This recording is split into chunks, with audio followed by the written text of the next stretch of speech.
Welcome to Telltales. I'm Mike Nicoletti. Every week, along with my co-hosts Jason Wallace and Hunt Lawrence, we bring you the cash flow memo. Get it at telltales.us.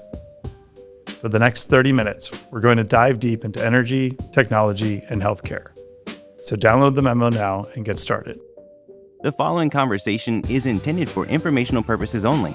You should always do your own work to determine if an investment is suitable for you. First topic ever since the end of February is Iran. And I don't think there's any change from last week. I think we will be making an agreement to open the straits. I think the agreement may, from a titular point of view, be between Oman and Iran. Everyone's going to have to live with it. And there was some interesting news this week. The Saudi made $33 billion in the second quarter. So the price of oil more than compensates the fact that they couldn't as much oil. Head of Saudi Aramco, 10% is held away from the government, did a conference call for the stockholders, and he seemed quite confident that with or without an opening of Strait of Hormuz, they could continue to provide for their customers. His assessment in terms of the oil produced by Saudi Arabia taking care of their customers is that about 2 million barrels a day would more than replace inventories and take care of the people who use Saudi oil to run their refineries and make products.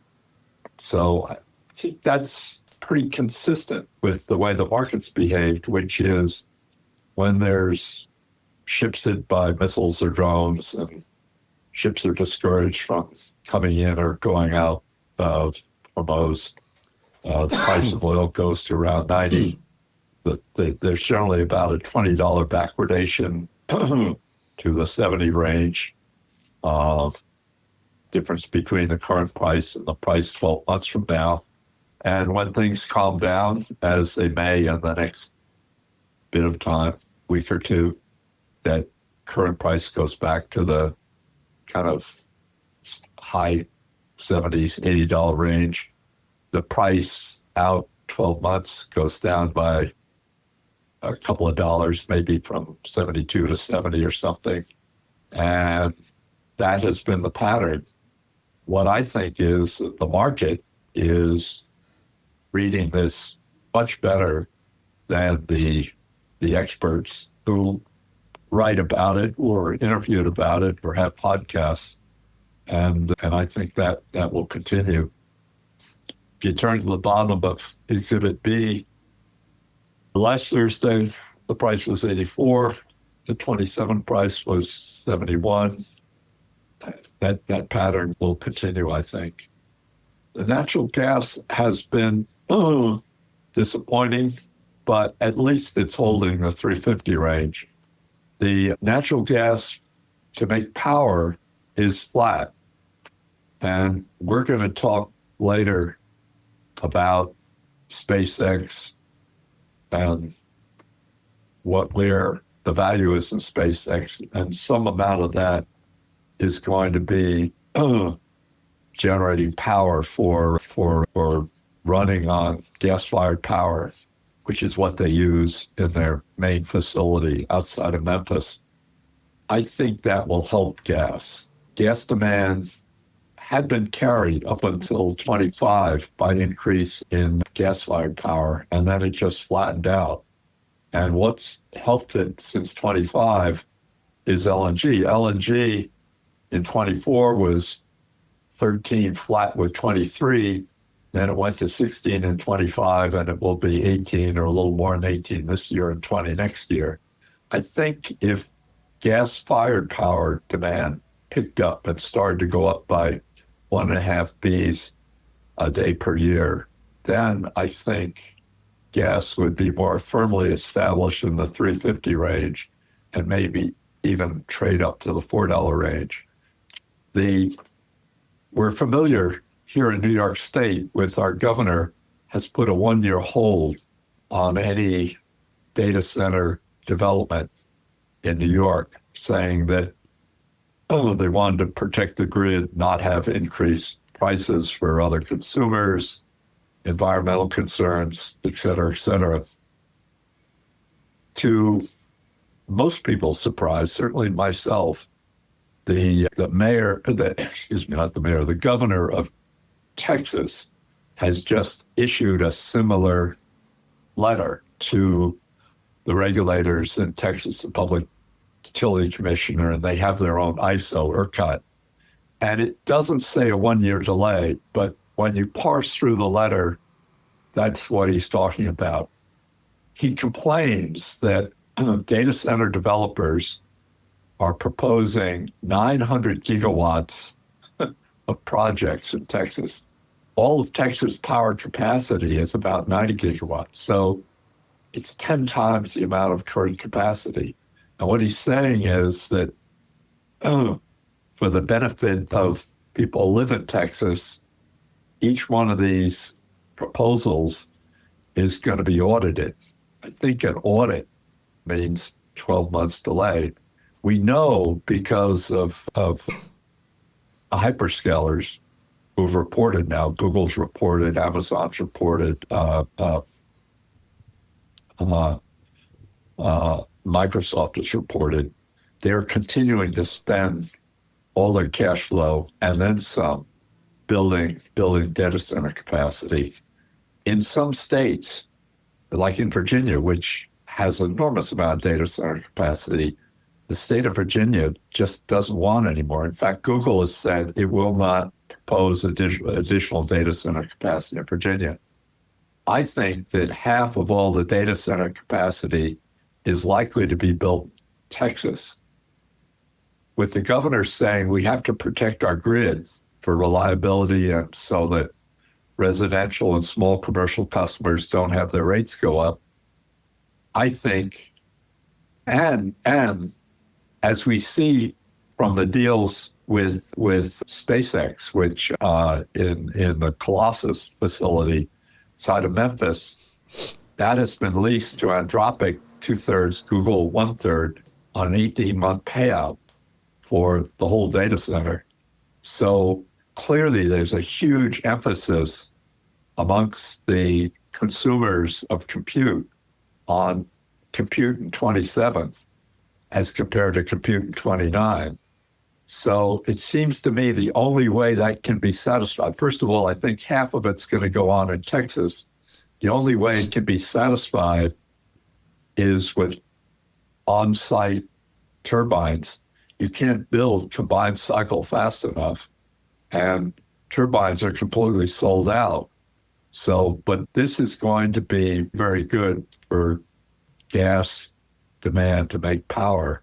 And so as the months go by and we look at Exhibit B, I think we're going to see demand for gas to make power to get back on track where it's going up 1.5 Bs a day. That will make a difference. That increase in demand, in addition to the 2 Bs a day for LNG, will make a difference. And the natural gas market will be better off. Interestingly enough, most of the increased supply is from Texas associated gas. As you can see from the second set of numbers here, gas supply went up 15 Bs a day in the last 5 years. 10 Bs of it was from the Permian, which is associated gas. So the price of gas isn't as important to the people drilling and completing those wells as the price of oil. So this additional demand for natural gas is very important to keep gas from misbehaving and trading at $2.50 or $3 or something like that. I think I'll skip, having taken quite a lot of time covering that, I think I'll skip Exhibit A, which is the fiscal deficit in the U.S. Mike, Jason, anything that I misstated in characterizing the hyperscalers and their demand for compute next year rather than 3 years from now? Oh, I don't think so. I think it's absolutely a land grab.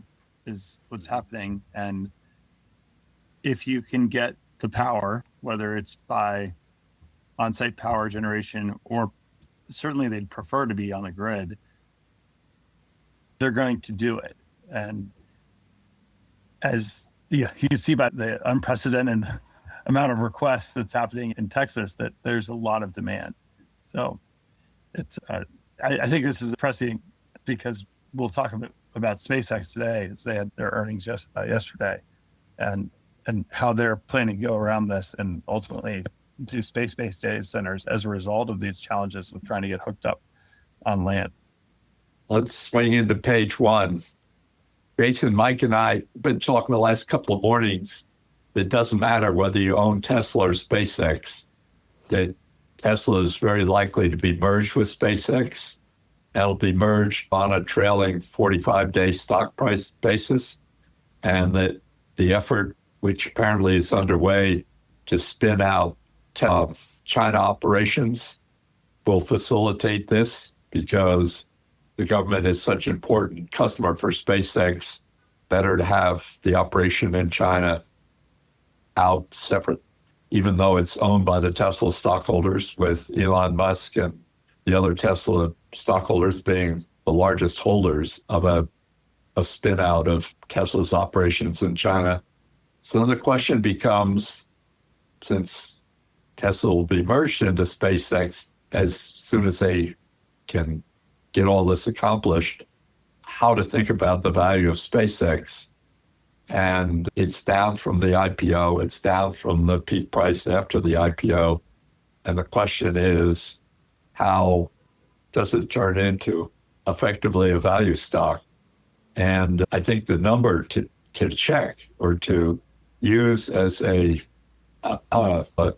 specific number rather than just say a range, I think the number to use, because it's a round number and it's about half a word's trading, is $50. Mm-hmm. Jason, do you think that the development of the 2 or 3 cash flow providers in SpaceX might be deferred or delayed or put in doubt so that this thing started to trade rather than $1.2 billion or $1.3 billion for the equity, 600 or 700 million for the equity? Or is that just an unrealistic thing to hope for if you're looking to try to acquire SpaceX at an attractive number? What I've been looking at since they announced their earnings yesterday was the management team made a lot of claims of what the business will look like really around 2030. And if you take all of those at face value, their goal is to say, we're going to have $1 trillion in revenue. I don't think that's realistic at all. It would require them, really, they're a data center. They're going to be a data center business, and they use access to space as a way to build those data centers. So today they're a terrestrial data center business. To get to where they need to be to generate $1 trillion in revenue is they would be building a lot of data centers. And as you just explained, it's becoming more and more difficult. So their goal is to put them in space. To do that level of gigawatts in space, they're launching Starships every other day. And to date, they've only launched it, I believe, 4 times. So it's a huge leap to get there in the next couple of years. That said, they're gonna build some amount of data center capacity. They're leasing it at about $35 billion per gigawatt. So their claims are that next year they're going to have roughly 8 gigawatts of data center. They earmark 10% of that for their internal training, and 20 gigawatts is the next goal. So at that point, like, the numbers start to make sense. If they can build that level of data center and rent it out at $35 billion a year, you can get to a place where our goal was to see a 15% IRR. So it is possible. And the kind of the price target I've come to, it was just south of $90. So at that point, I would be looking at it and checking my assumptions and trying to see if they're hitting the goals to get to that point. And most of that would be terrestrial, land-based? It sounds like that because they don't have the capacity today to put the data center satellites in space yet. They said that they hope to start launching those this year, and they're going to launch the next generation of satellites on the next Starlink launch, the next Starship launch. So it's coming soon, but they just don't have the capacity to launch that much in space at the cadence that they would require to put that much mass up there. What if they reverted in the near term to the Falcon equipment? It's just too expensive per kilogram or per launch or per satellite? That's how they're putting their Starlink satellites up. So do they need the Starship to make the economics work? I think they really do. I have some estimates for that. So if you're paying $1,000 a kilogram to put a gigawatt in space, just the launch costs would be $31 billion. If you're paying $150 a kilogram, your launch cost is $4.7 billion. In the case of $31 billion, that just doesn't work because that doesn't even include the cost of the hardware. But at $4.7 billion, that definitely works. And the goal of Starship is to be under 100. And that's supposed to be retail pricing. Their internal pricing is going to be significantly lower. They'll be doing it at cost. Again, but you're expecting them to move down this curve. We've looked at a lot of businesses where there are these compressing cost curves, and it can be really dangerous to buy too early on the slope. One example would be the company we own, Illumina. The cost of sequencing a genome started at over $1 billion, and now it's down into the low hundreds. When the cost curve gets low enough, the lower it goes, it'll enable more and more products. But you can't necessarily predict exactly what demand is going to be like because you don't know what those products are that surface. So what you do know is the quicker you get down that curve, the better. And it's going to take Starship to do that. I guess the reason we might get to 50 is a couple of Starship, I don't want to call them failures, but less success than they're looking for. I think that, and you have employee lockups and investor lockups expiring, some of them tomorrow. And it doesn't necessarily have to be a Starship failure so much as potentially some sort of regulatory action that prevents them from launching. So I think there's going to be plenty of opportunity to buy this company at a cheaper price. And I think between Jason's analysis and Hunt's analysis, if you're in there anywhere between, call it 40 and 45 and 90, you're buying with some level of margin of safety into a very interesting and compelling business that no one else is capable of doing, at least at this point. I think we gave that a good going over. We promised last week we were skipping the health pages. We started in the back and we skipped the health pages in terms of what difference AI would make.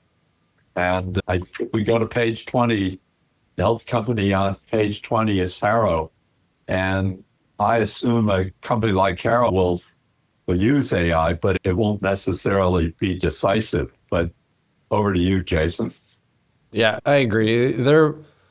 Harrow's really a commercialization business they're not in the business of doing drug discovery really per se. That the drugs that they are bringing to market themselves are things they've compounded because ophthalmologists have requested specific formulations and then they see the demand and then they bring it through trials that way. And they already know there's a market and that the drug works by then. So I think on page 19 is the much more interesting uses of AI. Eli Lilly specifically has a partnership with Isomorphic Labs.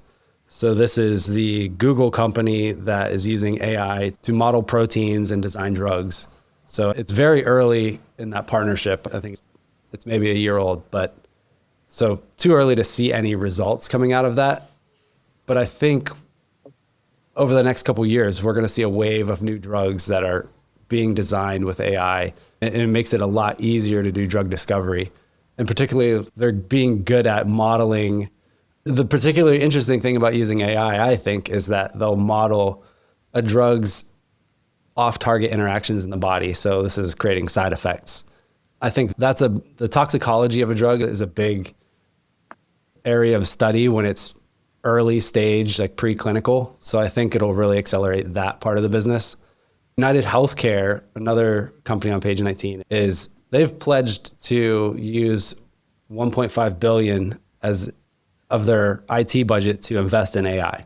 So they've earmarked 1/3 of that to transform Optum Insights into an AI first company. And Optum Insights it's a division of Optum that's a consulting business, but it's also includes Change Healthcare. So they're a payment processor. And one of the uses of AI in healthcare has been a nefarious use of gaming the medical coding. So they're looking for, how can I upcode a procedure to get the biggest reimbursement back? So hopefully that's not what UnitedHealthcare is doing with that 1/3 of their AI investment. But the other 2/3 is going to systems used at UnitedHealth on the insurance side. So the main example they give is they're going to rebuild their pre-authorization system. So both of it's pre-authorization of procedures and of prescriptions. So the goal is to access pre-auths through AI first, have them all, instantly answer. And they've ran a pilot with this already where the claims denied due to missing information declined by 2/3, 68%. And that appeals for decisions were reduced by nearly 90%.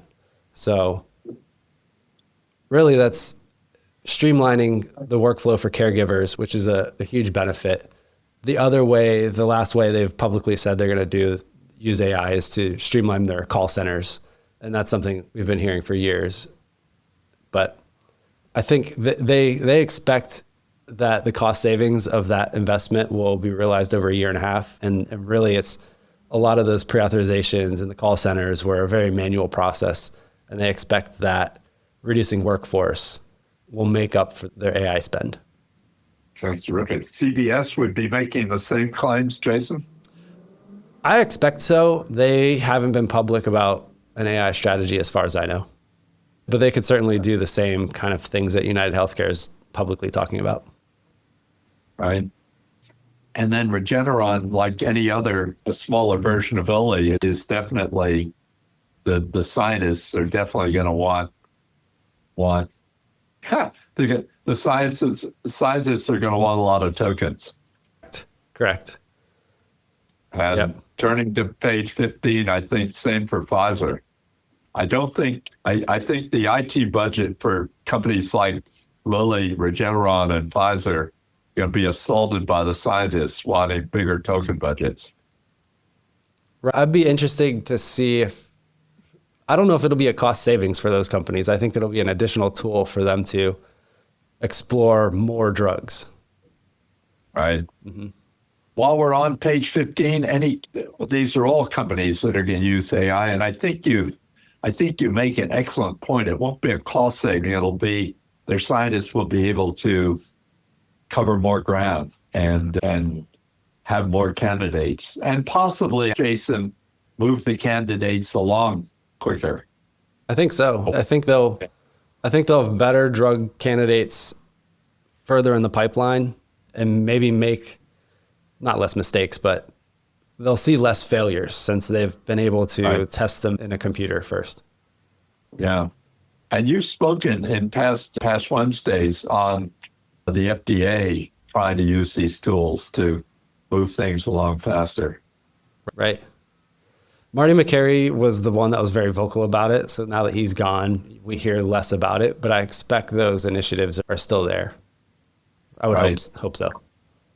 Yeah. I think we skipped energy last week. I think we covered AI on banks. We have a few minutes left. Exxon's page 9. These companies already have been using machine learning, whatever you want to call it, before everything was gathered under the nomenclature of AI.